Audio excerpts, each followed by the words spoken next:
Oh, what is the upskis, everybody? Welcome back to another episode of the GXWrestleCast. We're on episode 189 of my wrestling recap show, and this is the pay-per-view review for WWE's Elimination Chamber that went on in Toronto, Ontario. And motherfuckers, I was there live. So let's talk about it. Let's discuss my live experience at the Sky Dome, baby. Rogers Arena, whatever. Never been there before. And it was pretty freaking cool, man. A big-ass fucking place. And holy crap, what a pain in the ass to get out of there. Holy shit. There's like... And you know what? There was like, what? I think 35,000, 36,000, something like that at the arena last night. Holy fuck, man. Some of the placement of the merchandising... just ridiculous, man. Like, you're trying to funnel 10,000 people, single fucking file, out of that arena because they got merchandise tables in the way, and everyone's like, oh, I'm gonna... Fuck.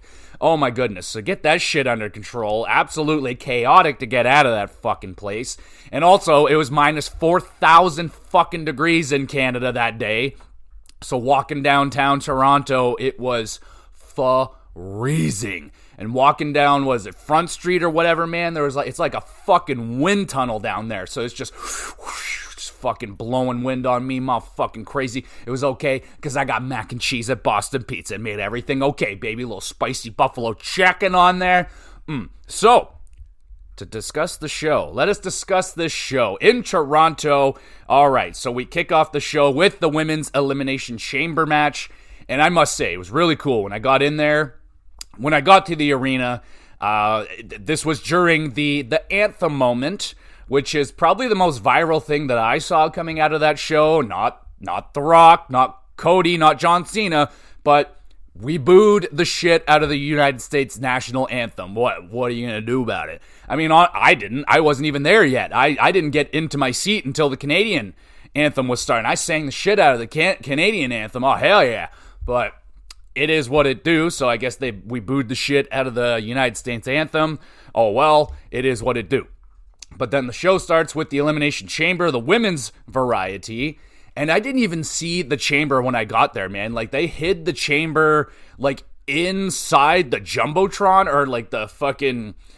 I don't know, the big freaking thing with the screen in the middle of the arena. I think it was like inside of it. I don't know. It might have just been an illusion from where I was sitting, or it might have been behind it.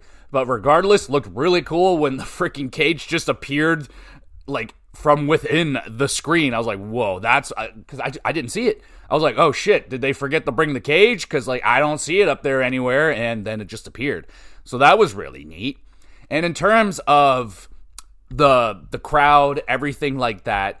It wasn't sold out. Like, shockingly, on hardcam side, like, completely, like, empty. There was no seating over there. Like, they could have had a lot more people if they wanted to. I don't know, like, I don't know what the capacity is of the Sky Dome, so I'm unsure, but I saw some sections up in like way up there. Like, I couldn't believe how high some of the seating got up in the Sky Dome, but like it seemed like there was like a few sections really high up that were rather just not sold out, or they just weren't being used. So I felt like they could have had a lot more people in there. There was literally the whole fucking other side was just like there's nothing going on over there. They had a huge merch area and a massive bar. And yeah, it was pretty open down there regardless. Some really fun fans. I saw so many cosplays.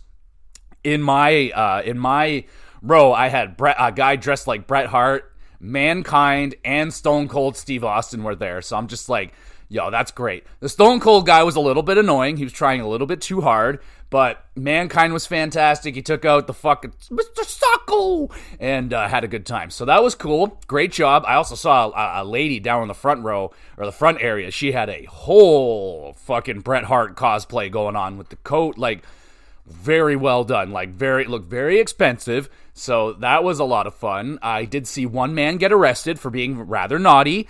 Not sure what he did, but there was like 7 cops around him, so he must have done something pretty bad. So behave yourself in these kind of events, okay, folks? But we had a good crowd. I haven't really seen... like, I've seen some of the moments. outside, but it seemed like we did a pretty good job. I will admit, I've definitely had rowdier crowds, especially at the SmackDown that I was at the night before. That was maybe the least amount of energy my Canadian brethren have brought to a show. Like, it was a 3-hour SmackDown, and I was joking the other day. I was like, man, it seemed like at the hour and a half mark, everyone in that arena just seemed, just power down. Let's reserve some energy for the rest of the weekend. But even I had to turn it down a little bit because I felt like I was, that guy that's just a little bit more rowdy than everybody else. And I was just reading the situation in my crowd. I'm like, all right, I'll calm down. I wasn't drinking or anything, but I just like to have a good time. I will say, the inner child in me has been dormant for a very, very, very, very, very long time. And the only time this inner child in me gets to come out is when I go to these freaking wrestling shows, man. Like, I could go to a playground and be on a swing and just, no inner child. I feel embarrassed. But if I go to a wrestling show, I can scream and yell and jump around and be a kid again. And you know what? That's pretty fucking awesome. So I really love being able to fucking just have fun in a public setting. I don't get that with the Leaf games. The 2 Leaf games I went to, it really, really felt like sit the fuck down, pay $50 for a sandwich, and like it, and be quiet, and how dare you have fun and cheer for the team or whatever. Like, how dare you? Completely opposite in wrestling. Even with what in my opinion a little quieter crowd on SmackDown Friday, we were still having a pretty good time, I must say. It was a great time.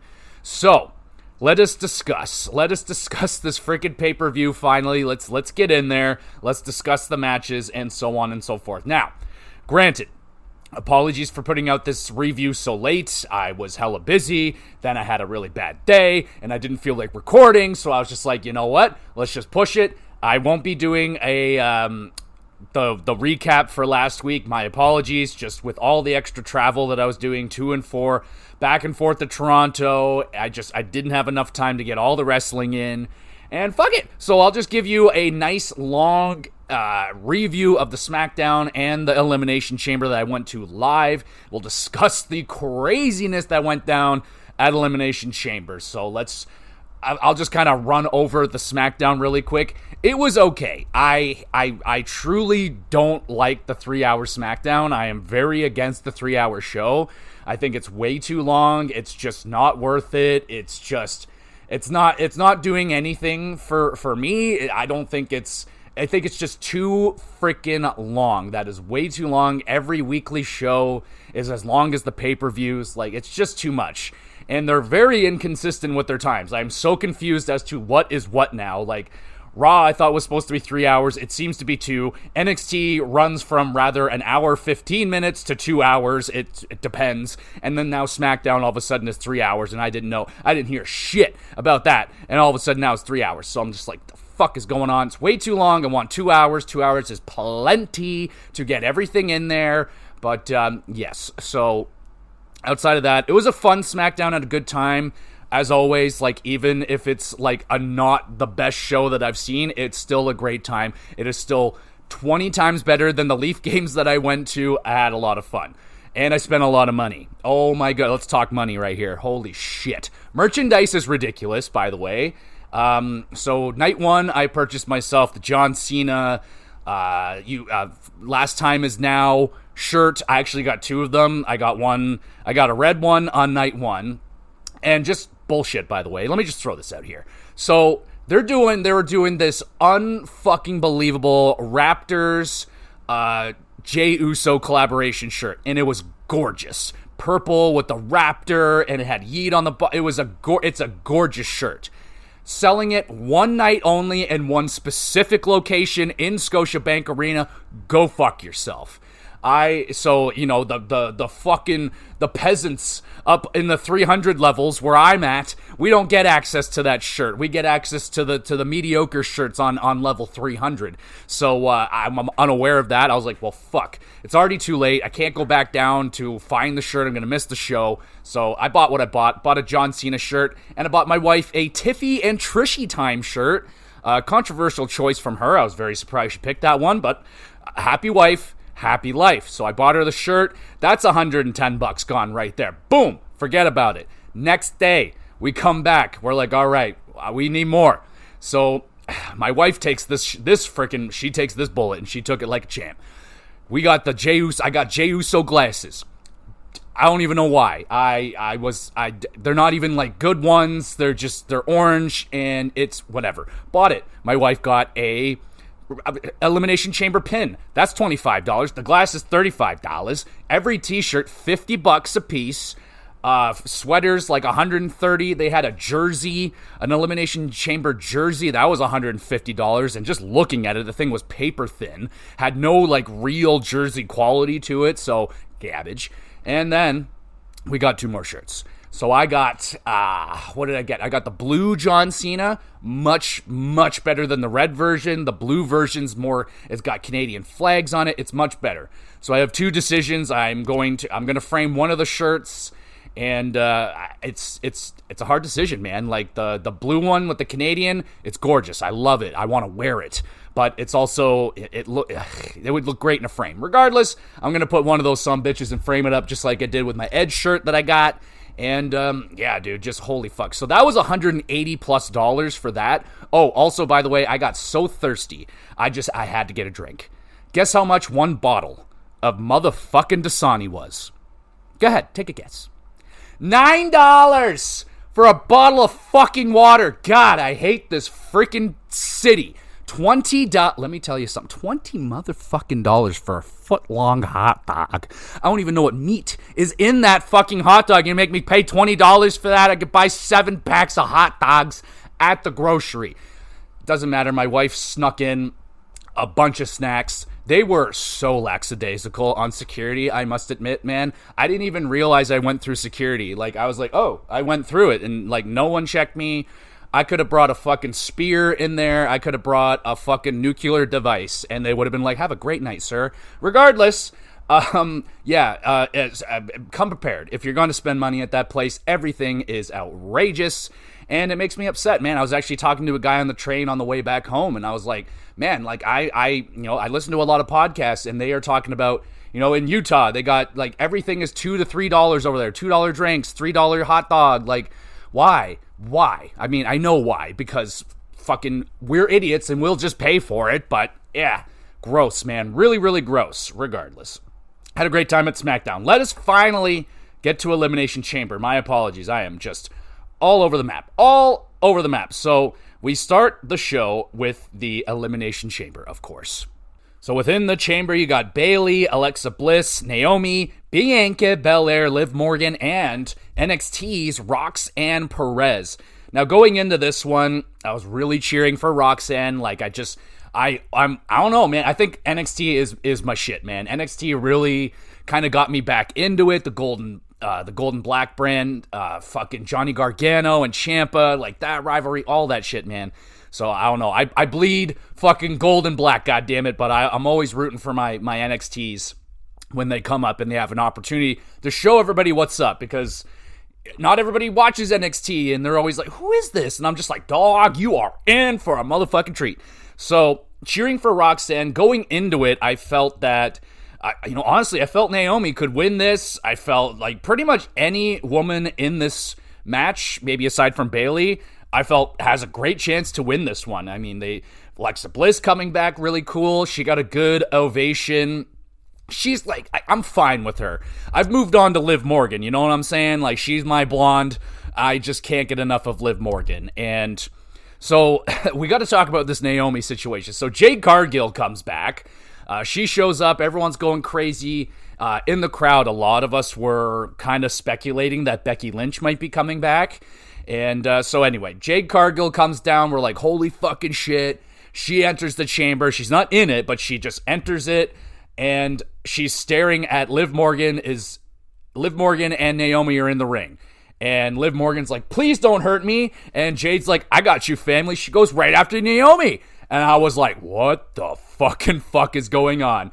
I seem to be like the only guy in the crowd that didn't see this one coming. Everyone's like, oh yeah, like Naomi. I'm like, what the fuck did you see? Like, I didn't see Naomi do anything. Anyway, I'm shocked at this point. I'm just like, what the fuck is going on? Because like, I'm hoping that Naomi will win this, and she is getting her ass kicked right now. I am just having my mind blown. I'm like, wait, Naomi was behind this the whole time? And whoa. So Jade whoops ass. Fucking Naomi's out of here, bro. She's stretchered out. She is eliminated. And I'm pissed. I'm a little bit pissed off by this. Now, I was expecting someone to replace her. Anyone. If Jade Cargill comes in, fucking Charlotte Flair, why not? I don't know. Becky Lynch, obviously. That was the one a lot of people were speculating in the crowd here, but nothing. Absolutely nothing. So no one comes in to replace. Naomi gets taken out, but that's a huge storyline right there. That's massive. That is crazy and really cool. So fucking Naomi was behind it. Naomi trying to squeeze in and get in Bianca, push Jade Cargill out. But my only question is, why? Why would you do that? I mean, I guess, I don't know, man. I don't know if I can get behind a Naomi heel thing. Like, that's just, we'll see, man. I'm very excited to see how Naomi is going to take on that role, or are they gonna, like, is it a big misunderstanding? I don't know. I was immensely surprised. I was like, holy shit, that is hella cool, very wild, but I'm sad that Naomi gets taken out that way, so that sucks. The match continues on, and, you know, all I was asking for throughout the whole match, I was like, Bianca, please whip somebody with her hair. And oh boy, did she ever do it. Liv Morgan, come on down. Jeez, man, that was disgusting. I heard that crack nice and clear from my positioning in the arena. I was in the 200s. And yeah, dude, that might have been one of the nastiest ones we've seen so far. And the mark on Liv Morgan's tummy, oh my goodness. Like, she got cut, man. Like, it was like a fucking laceration. Like, she got smacked. And I love that, man. Absolutely love when Bianca does that. And I love that she's like, she doesn't pull it out all the time. She's doing it just right, man. Just enough that, like, people don't forget about it, and not enough that it waters it down. And I also don't think a lot of women are very keen on getting whipped with that thing, because holy fuck, man, that looks nasty. Absolutely horrific. That was incredible. Overall, I did really enjoy the Elimination Chamber match. In terms of viewing, that was kind of our big concern, was like, how is it going to be live watching an Elimination Chamber? It was a little bit tricky to see everything going on. I will admit, I did find myself looking at the Jumbotron most of the time, but just because the view was better up there. I mean, I had a really good look at the Jumbotron and everything like that, but yeah, it was a little bit tricky to see some things, but it wasn't actually as bad as I thought. They've redesigned the chamber, and it's much better now. There's a lot more big openings, so it's easier to see, less like fucking struts and posts and stuff to block the view. So it wasn't that bad overall. I knew it was going to be a little bit of a situation, but no, it wasn't actually too bad. Overall, so I thought Roxanne Perez had a really good showing in there. I was so devastated when Alexa Bliss took her out with the Twisted Bliss. That was upsetting. I thought Liv Morgan, probably the MVP of that match. She was excellent. She was in there from the beginning till the end. Lots of really great moments. I think it was that, I'm trying to remember exactly how it went down, but I don't know. Liv somehow using Bianca's ponytail to kind of lock down Alexa Bliss for that pin. That was a really cool spot. Someone must have jumped off the pod at some point. I don't remember. This was days ago. But regardless, it was a great match. I'd hit it with like an 8 out of 10. Not the best chamber in the world, obviously. But there was a lot of drama in there, especially with that Naomi, Bianca, and Jade Cargill situation. That is a big one right there. And of course, Bianca Belair wins the chamber. So how do we feel about that? I think that's absolutely fine. You got Bianca Belair versus Rhea Ripley for WrestleMania, and they meet with each other at the end of the ramp. Bianca's celebrating. She goes up there. Rhea Ripley meets her up there. They have a little stare down, and boom, there you go. That is a WrestleMania level matchup for sure. Bianca Belair versus Rhea Ripley. Absolutely. It's going to be interesting. You know, you got two baby faces going up there. There is a possibility that they could do something with Bianca with this Naomi situation. Like, if Bianca just goes, I'm taking Naomi's side on this, boom. You got people potentially, Bianca and Naomi potentially turning heel. That would be something right there. Neither of them have been heel yet in their career. And with Jade Cargill, if she's coming back, they're pushing her. They've been pushing her a lot. And yeah, if you got her going up against a heel Naomi and Bianca, that's going to be very interesting. Going to be a very interesting road to WrestleMania for them. And I think, you really can't, you really couldn't have gone wrong. I mean, Liv Morgan versus Rhea Ripley, great. Naomi versus Rhea Ripley, I think that would be great as well. Maybe not the marquee that everyone would be looking for. Alexa Bliss versus Rhea Ripley, I think that would have been very interesting as well. And of course, Roxanne Perez, come on now. Roxanne Perez versus Rhea Ripley, I knew it wasn't going to happen. It's just, I don't think it's time for Roxanne yet. I think she has some unfinished business to get done there in NXT, and then she'll come up and she'll dominate. She'll be unbelievable, but I think there's still some storylines to tie up there in NXT. But a good showing for Roxanne Perez. Alexa Bliss looked pretty fucking good in her return, though I'm not her biggest fan. I still like her. I'm just like, her offense just isn't that great looking. Those knees, I hate those knees. I don't know, just her offense doesn't come off very good. Regardless, a very impressive matchup, a great way to kick off the show. 8 out of 10 for the Women's Elimination Chamber matchup. We go now to the next match, which is Trishie and Tiffy time. Tiffany Stratton and Trish Stratus versus Nia Jax and Candice LeRae.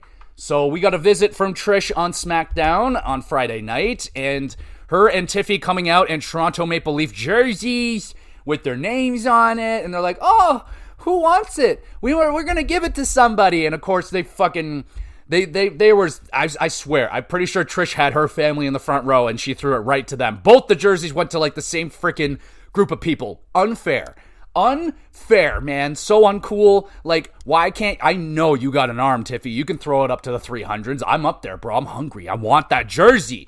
Anyway, didn't get it. Also, Cody Rhodes at the end of the SmackDown show, he gave out a signed Toronto Maple Leaf / Cody Rhodes weight belt thing. He signed it and everything. And he was, I'm going to throw it in the crowd. I'm like, no, you won't. That's going to hurt somebody. And then Solo came out and attacked him for a little bit. He goes away.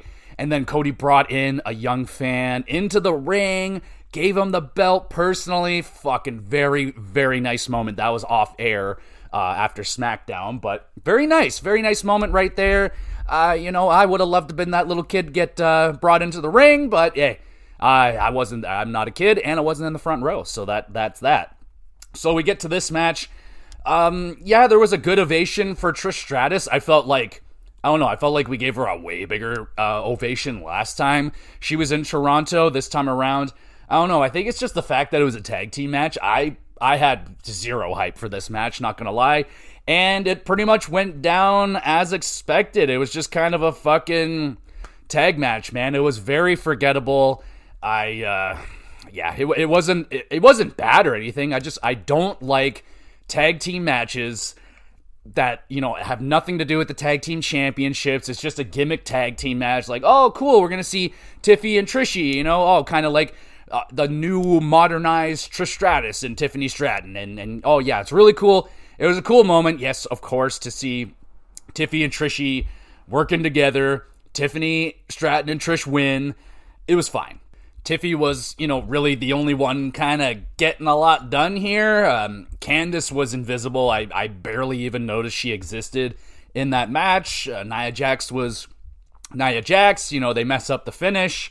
I don't know, man. Like, it just wasn't it. It was not it. The crowd was very quiet, I felt like, throughout this one.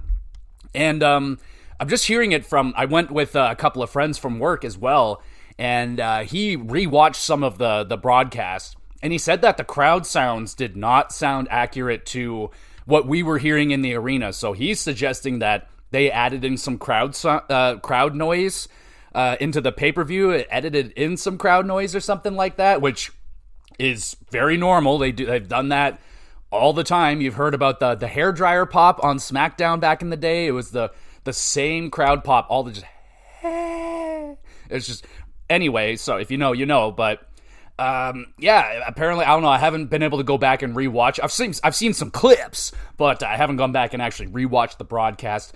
Overall, this was a very just standard tag team match, like 5.5 out of 10 or some shit, just kind of there. Definitely could have had something more going on with Tiffy right here. I wish they did.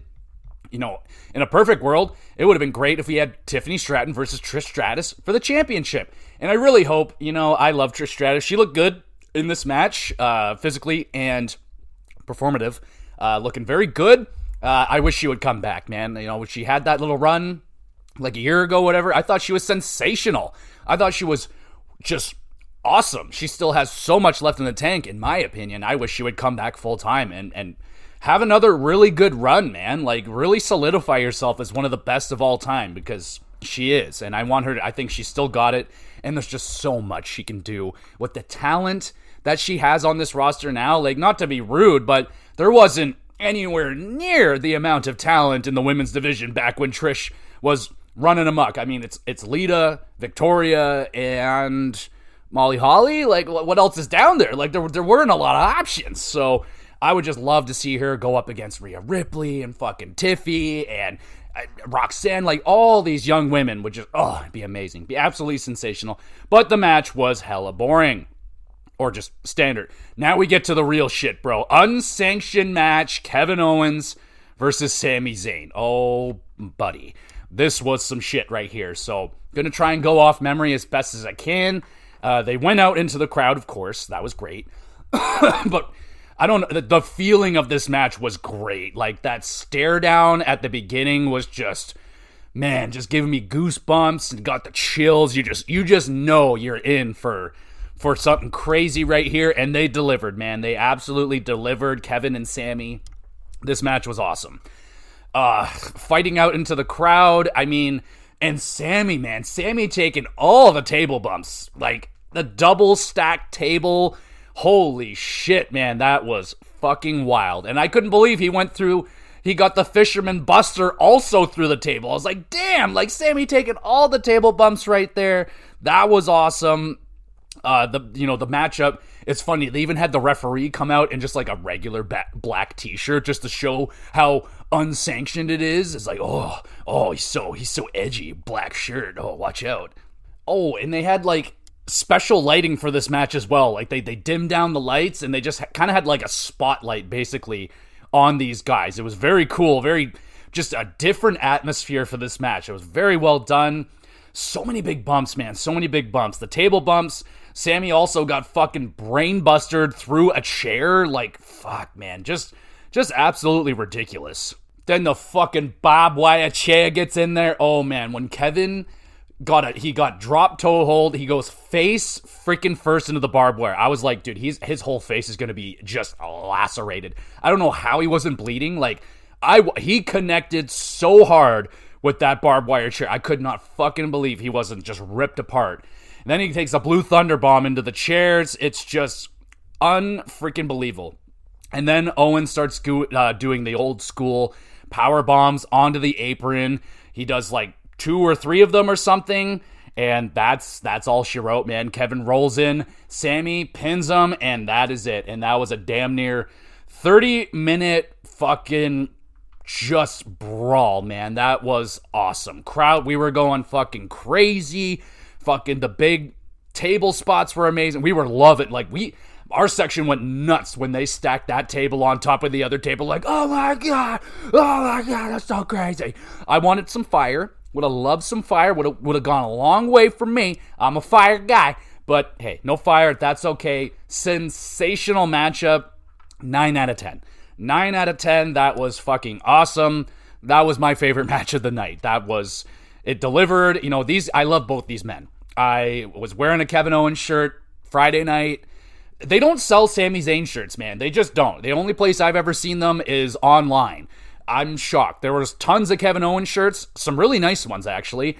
The only one that was good looking is actually a similar style to a one I already have. The duct tape thing, but he had a Canadian flag. Very cool. But where the fuck are the Sami Zayn shirts? I have two or three Kevin Owens shirts, and I don't have one Sami Zayn shirt. And I love Sami Zayn. I want one of your shirts, my dog, but I couldn't find one. So anyway, love both these guys, and this was just a treat for me, you know. Hopefully one of these days I get to see these guys win the big one at WrestleMania or anytime, man. Like, Sami Zayn and Kevin, man. Like, I know Kevin's had his, but that was a long time ago.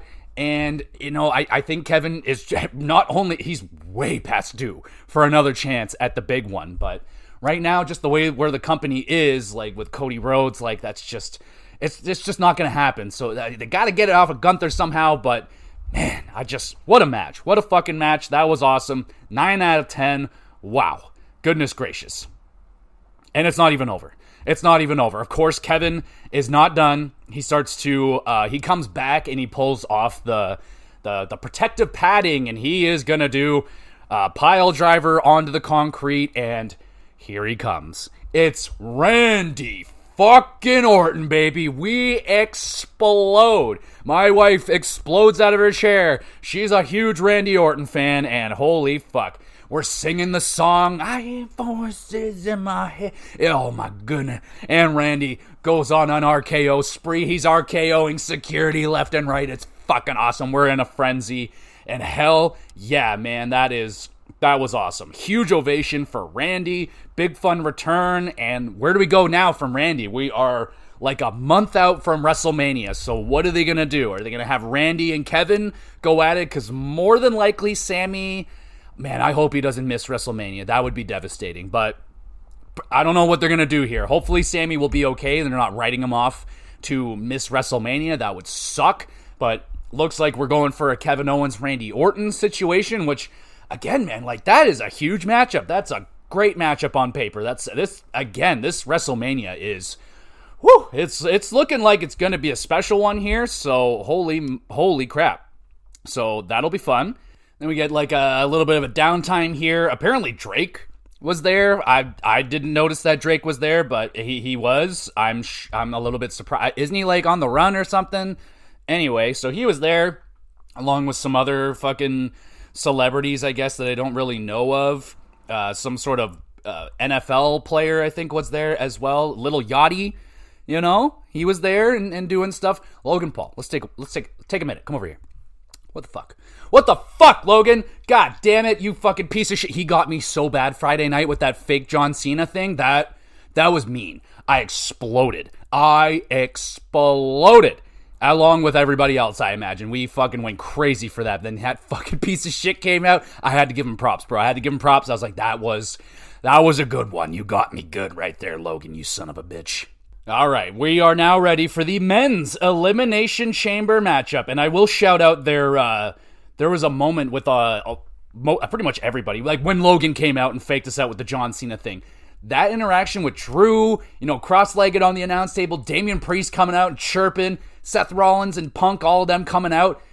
That moment was awesome. That was probably my favorite part of that Friday Night SmackDown. Those men just going at each other like that was fucking awesome. So fucking thumbs up for that. So the men's Elimination Chamber match, you got Drew McIntyre, Seth frickin' Rollins, Damian Priest, Logan Paul, CM Punk, and his name is John Cena.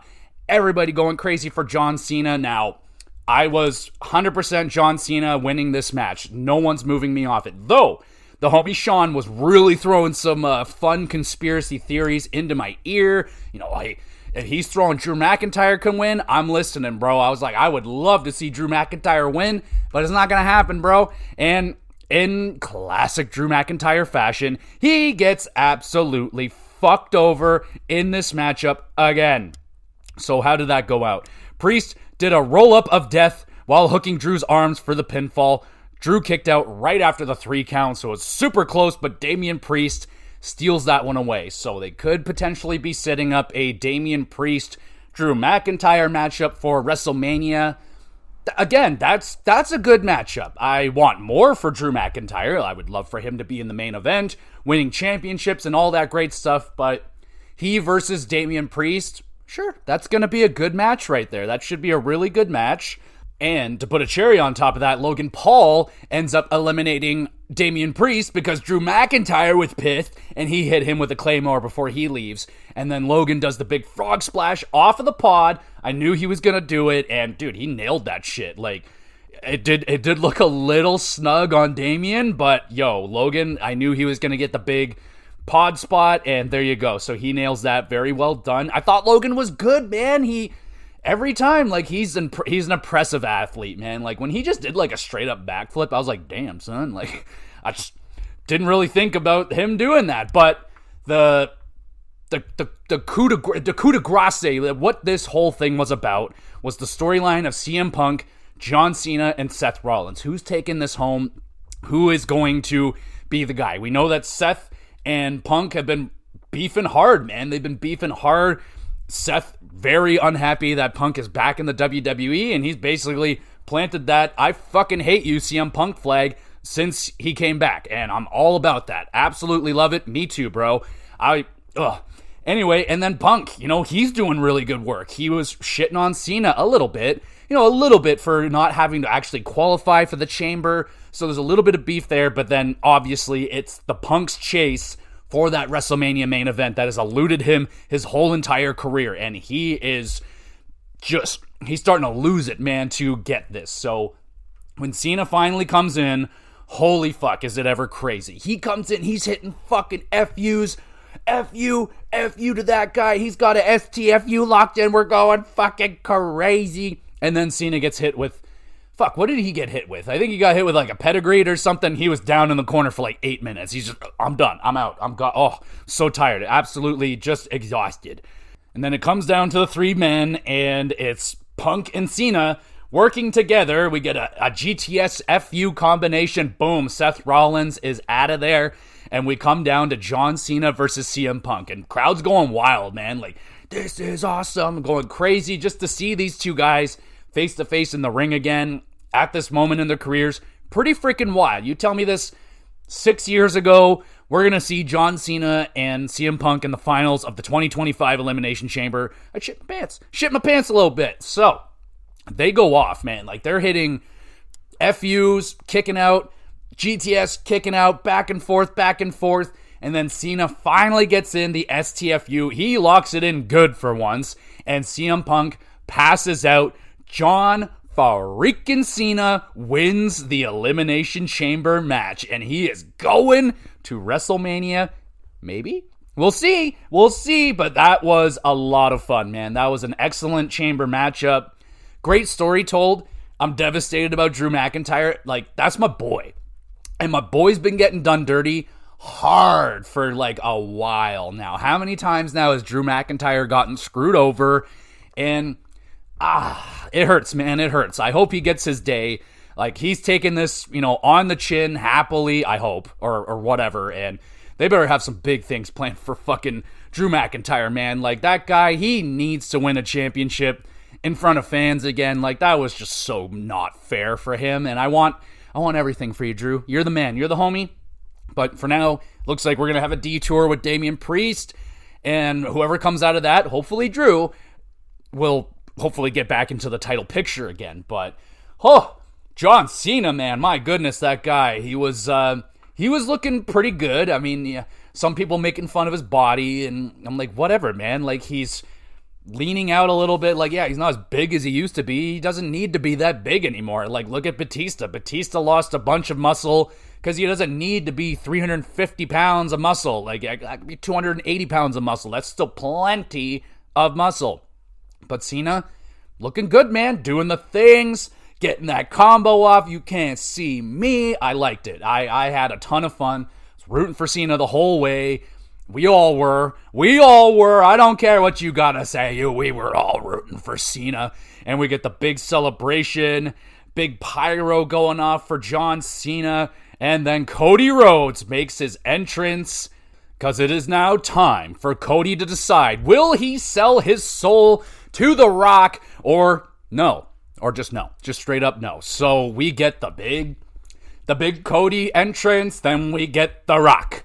The Rock comes out, and I will say right now, I am very upset with The Rock. He didn't say shit to us Did he even say a fucking word? I don't even know. He did not say, finally. He didn't do that. He didn't say, do you smell it? I didn't get no tongue, no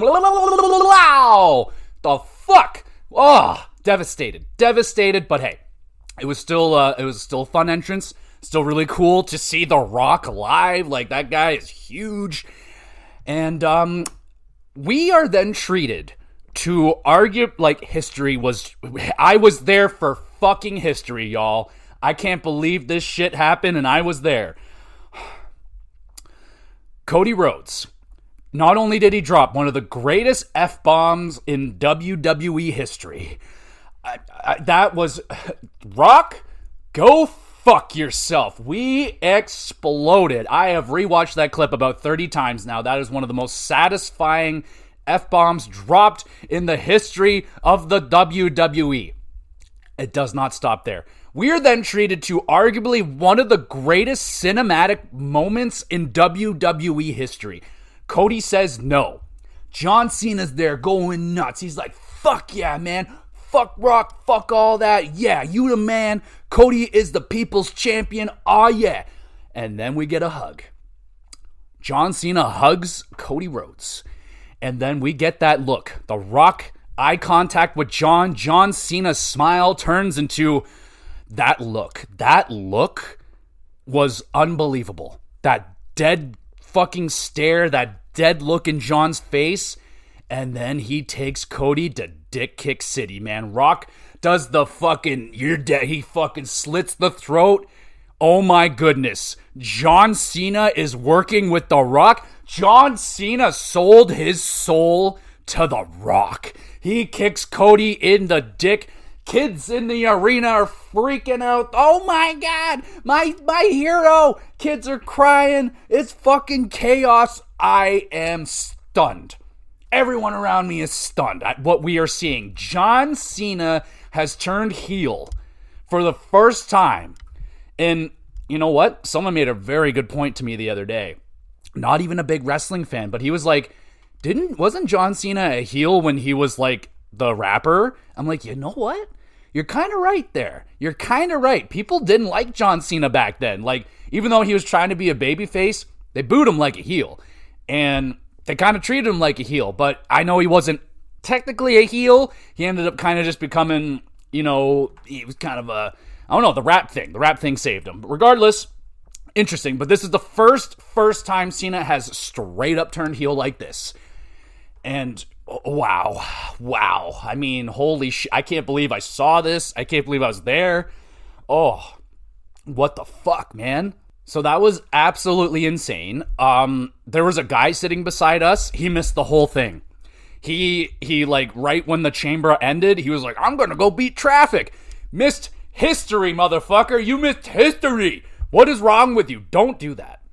Especially at a WWE show, because you get extra content. Like when shit goes, like when the cameras are off, you get more. As like this is what you're here for, baby. You get extra show. So John Cena turns heel at the press conference after the show. Does the nastiest mic drop, man. Like he's coming out and everyone's expecting answers. Why, John? Why'd you do it? And he just grabs the mic, drops it, and fucks off. He's like, I'm out of here. I ain't talking to you. I ain't saying shit. And I don't have to. So that is amazing. Wow. This is going to be a crazy road to WrestleMania, man. I'm so curious as how much Cena are we going to see? How long do we have to wait until he answers for this? Are we going to get any answers? And what the fuck was Travis Scott doing there, man? The whole time Travis Scott came out with The Rock, like part of his posse, all he did was throw a really stiff slap on Cody, which apparently hurt him legitimately. And other than that, he just stood there looking like, I don't know what to do with my hands. I don't know where I should stand. How should I be? Where do I need to be right now? I don't know. I'm going to do weird things with my hands, and I don't even know why I'm fucking here. But I'm here, and I'm going to slap Cody Rhodes once. And that was that, man. So one of the craziest cinematic moments in WWE history. People are going fucking crazy for this. All over the internet, of course. Everyone's talking about it. Wrestling fans, non-wrestling fans are like, John Cena, oh my goodness, he turned heel. Like, everyone knows Cena, man. Everyone knows The Rock. They're bigger than wrestling. So this is huge. And you have those two guys, like, that's insane. They've had 2 WrestleManias fighting with each other, the Fruity Pebbles and the fucking, they hated each other. Now they're working together. Like, oh my goodness, John, wow. John is chasing number 17, man. John wants number 17, and he is willing to sell his soul to get it. And will he get it at WrestleMania against Cody Rhodes? Oh my goodness, man. That is insane. Fuck. How did you react to this? How are you feeling about John Cena turning heel, working with The Rock to take down the Code Man? And what did you think of that fuck? Go fuck yourself. Like, oh, unbelievably good. So freaking good. Man. And hopefully Cody is okay. I haven't really looked into that. I just saw a headline that said he was hurt by that slap. I'll look into it and see if he is okay or not. But wow, that was crazy. What a pay-per-view that was. Aside from the tag team match, that just really wasn't anything special at all, aside from being able to see Trish Stratus, working with Tiffy. That was, fun. They get a t-shirt out of it. I bought it. And, so that was kind of the down spot of the show, but fucking that's going to be one of the craziest moments in WWE history for a very, very, very, very long time, man. That look on Cena's face, that is going to be immortalized in history. That the throat slash from The Rock, like, oh man, that was wild. That was wild. And like, I didn't see it coming until I saw it coming, man. Like, I really didn't know what was going to happen until, like, I just kind of felt it coming. I was like, oh my God, Cena's going to turn. Like, after the go fuck yourself, I was like, shit, someone's going to turn heel here. You can't have them both be babyface. It's not going to work. And once Cody made his decision, I mean, pretty obvious that the only other guy that could turn heel is Cena, and he did it. They actually did it, and I think it's genius. This is Cena's last time. This is his last chance to do it. And there's enough time for him to get out of it. Like, he can still finish on a high note, finish on the people's side. Like, I don't think they would want Cena to go out as a bad guy to kind of hurt his aura going out. But man, if they nail this and they're able to get it all in, a heel turn, and get him back to redeem himself by time he retires, oh my goodness. And, tons of predictions going on. Like, where are we going? Is this going to lead to, like, CM Punk and Cena at SummerSlam again? And Punk wins at SummerSlam to end Cena's career? Like, who knows, man? It's going to be wild. And CM Punk claims he's still going to be able to go to WrestleMania and main event and all that crap. I don't think so. Maybe not this year. It looks like it's Rhodes and Cena. And I don't know if they're going to put Gunther and Jay in the main event that night, or if it's going to be Charlotte, Tiffy. Is it going to be Rhea, Bianca? Who's it going to be? They only have 2 main events. Now they can just cheese it and be like, double main event. We got 2. And you could just say that. And sure. So there you go. That was the show. I had a blast. It was a little bit hectic getting out of the Rogers Arena afterwards, but got home safe. Some people did not. I would say Friday on the way up, there was a pretty good snow going down. I saw 8 accidents on my way up to Oshawa GO Station. Drive safe out there, y'all. What is wrong with you people? Like, it's always the 4x4 trucks in the middle of a blizzard. They're just like, fuck it, I'm doing 150 in the middle of this blizzard because I can, because the commercial showed me that that man drove up the side of a mountain, so I can do 150 on a fucking snowy highway. Did I not see that motherfucker in the ditch 14 seconds later? And I just like, there you fucking go. Hopefully you learned a lesson, you numbnuts.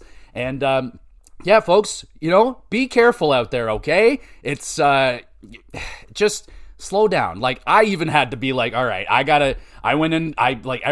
we all slowed down to like 60 on the highway because it just got too bad. And accidents were really starting to pile up. So be careful out there, y'all. We're still not out of it yet. And just because you drive a 4x4 doesn't mean you are immune to the effects of winter. So drive safe, be good. There's other people out there too. You're not the only one on the road. So drive accordingly. Please and thank you. So there we go. Outside of that, travels were pretty good.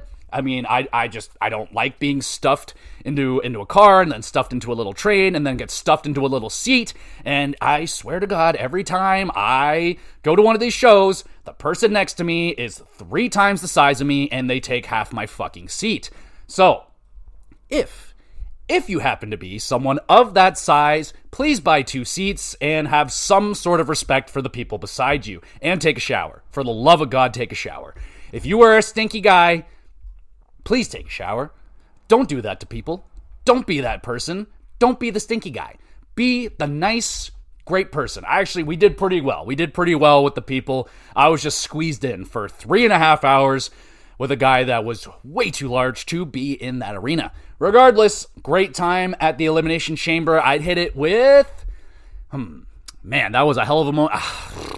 Maybe an 8.5 right there. That moment was an all-timer. The chambers were great. That fucking unsanctioned match was the best match of the night, in my opinion. And yeah, man, we got John Cena turning heel. We're going to have Cody Rhodes and Cena at Mania, man. Like, this WrestleMania looks like it's going to be wild, and I'm all for it, man. So can't wait to get to WrestleMania. We're getting close, right around the corner. It's going to be crazy. And let me know what you thought of the pay-per-view. What was your favorite matches? How'd you react to Cena? And where do we go from here? So there we go, everybody. There's the pay-per-view review. Sorry it's late, but better late than never. And in terms of what else we got going on with the pod this week, well, trade deadline is right around the corner for the NHL. That comes down on Friday. Debating, I don't think I can really wait out till the trade deadline, so I'll just do my episode, talk about the trades that are there, and then we'll discuss the rest of the trades the next week and all that great stuff. And in terms of the GamerCast, it's going to be a close one, folks. Don't know if I'm going to have Avowed done in time. We'll see. I am in the final area, I do believe, so possibly an Avowed review. If not, I'll find something else. And there we go. So that's going to be what's going on this week.